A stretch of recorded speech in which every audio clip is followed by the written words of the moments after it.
Hello and welcome to the Business Interview. I'm Markus Karlsson. Creeping closer to the core, the debt woes that started in the Eurozone's periphery, Greece, are now affecting much bigger Eurozone nations. Italy has turned into the new battleground and it's under pressure to stop the rot. A new government has taken power. It's led by Mario Monti, who's outlined a crisis plan saying tough austerity measures are on the cards. In today's program, we're speaking to the Italian economist Loretta Napoleoni. She's the author of several books, including Rogue Economics. Thanks very much indeed, Loretta, for joining us today. Thank you for inviting me. Now, you've argued that Italy will ultimately have to leave the Eurozone. Do you see anything in the Monti government that changes your mind?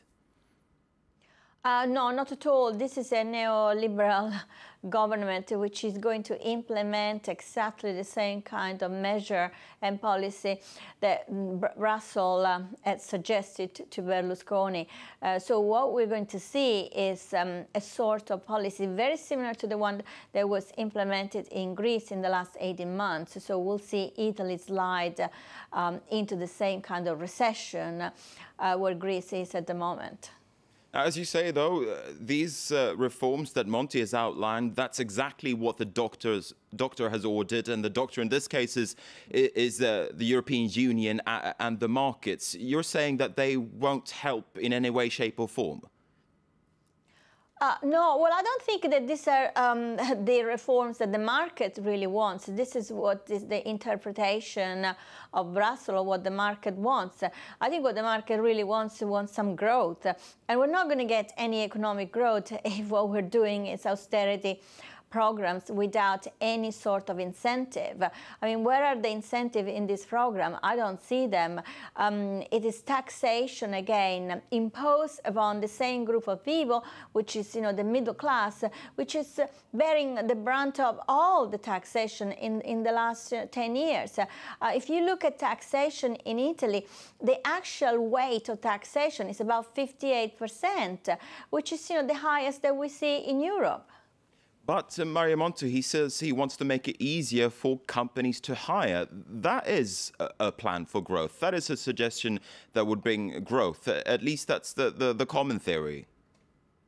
Yes, absolutely. But then, you should make it easier for companies, small to medium-sized companies, also to borrow money. At the moment, it's very, very hard for small enterprises, medium enterprise in Italy to borrow because, of course, banks are not lending because they are recapitalizing according to what has been the policy of Brussels. And also, they're getting ready for Basel III, which is, this new legislation which will come into fruition in the next year or 2013.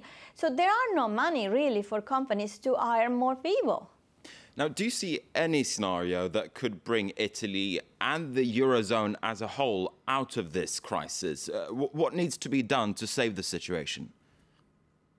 Well, I think, to save the situation at the moment in the very short term, what we should do is to let the Central Bank of Europe to start printing some money, so to do a sort of quantitative easy, very similar to the one that the United States and also the UK have been doing. In the United States, we see some, good sign coming out, especially this week. Few indicators are showing that things are, getting slowly better, or at least they're not degenerating like in Europe. And then in the medium to long term, I think, the EU needs to revise the euro as its structure at the moment is not working because, the Mediterranean countries are not growing and are not strong enough as, the Northern European countries. So this currency is creating too much economic tension. So eventually, I think that we should go back to the original idea to have, two-speed euros, a sort of, fast Europe and a slow one. And the slow one should be the euro used by the Mediterranean countries and the slow-growing economies. So you're saying that the Eurozone, as it currently exists, it's doomed to failure, it's never going to work? Yeah, I think it's not going to work. I mean, this is something that many economists have said right from the beginning. As it is structured, it's actually doomed. So what is going to happen next? I think within the next few months, we'll know that the euro as it is conceived, can be sustained, and hopefully countries will go into voluntary default, or there will be an introduction of a sort of second-rate euro, so slow euro, before we get into a situation similar to Argentina, when we'll see countries actually being forced to default because of the market.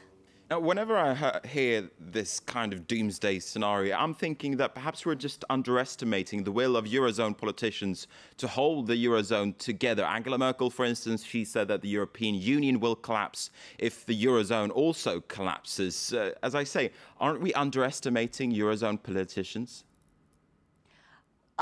I don't think that really politicians can control the situation. I think the situation is very much related to what the market thinks. I mean, if you look at what has happened, for example, in the last month, I mean, most of the bonds which have been put on the market by France and Italy, so it's not only Italy, but it's also France, have actually been bought in the secondary market by the central bank. Now, that is a very good indication that the market does not want to absorb any more of this.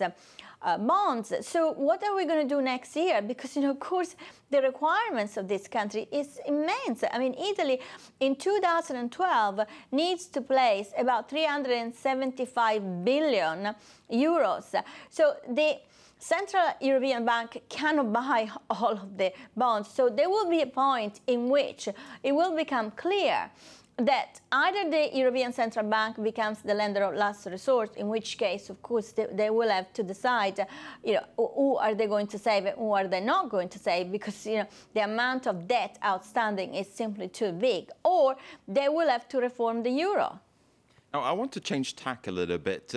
One of the books that you've come out with most recently, it's called Maonomics. And in that book, you argue that China's communists are better capitalists than us Europeans or Americans. Does China's system really work better economically than Europe's at this stage?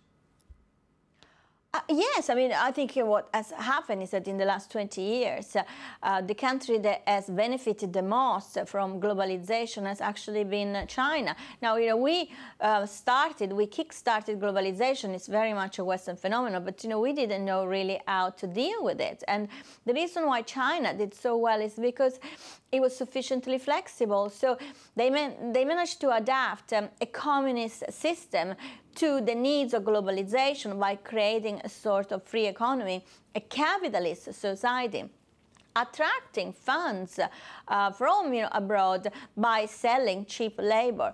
And it has worked very well. I mean, the modernization of China is well underway, to the point that we're asking China to help us to save the euro, because China reserves at the moment are about $3 trillion, so enough to save us. Now, the issue that I'm trying to get at is whether or not democracy actually works for capitalism. That's a pretty provocative question that you've put in your book. What do you say about that? I mean, the fact that China's system, which is, some say, is a dictatorship, works better than Europe and its democracies. That is a pretty, it's thought-provoking, to say the least. Yes, well, it is very much thought-provoking, and it was done on purpose, because the truth is that that particular system, which is clearly is not a democracy, has worked very well in a situation where a country was extremely backward. It had no capital, it had no resources, and therefore it needed a certain kind of control, a centralized control, in order to achieve modernization. The price paid was very high, of course, which is the exploitation of the labor force, but the results are outstanding. So I wouldn't say that that model works in our countries, because, we are in a post-industrial society. But I would say that we got to reflect on these successes in China and also on our failures. So far, democracy also in the West, in the face of the credit crunch of 2008 and in the face of the current crisis of the euro, seems not to work the way we thought it was going to work. So perhaps we have to rethink the way we related each other with our governments. We have to rethink the social contract between the population and the politician. So what are you then saying that we should take away from China and its economy more practically? What are you saying there? Well, I think that is almost a paradox. If you look at the last 20 years, the reason why China was so successful is because it was flexible and pragmatic. The reason why we didn't succeed is because we were unflexible and ideological. So this neoliberal economy, which was considered to be the perfect formula for the future, forever in the West, actually is backfiring. And the reason why we are facing all these crises, it is because of this formula. While, of course, in China, communism has been adapted to capitalism. So the lesson is we need to be flexible, we need to be post-ideological, and we need to be pragmatic. For example, in the case of the euro, we should revise completely the construction of the euro done in the late 1990s and adapt it to the needs of today. All right, Loretta Napoleoni, unfortunately, we're going to have to wrap it up there. Thanks very much indeed for taking the time to speak to us here at France 24. And with that, we're going to wrap up the program as well. Thank you for watching.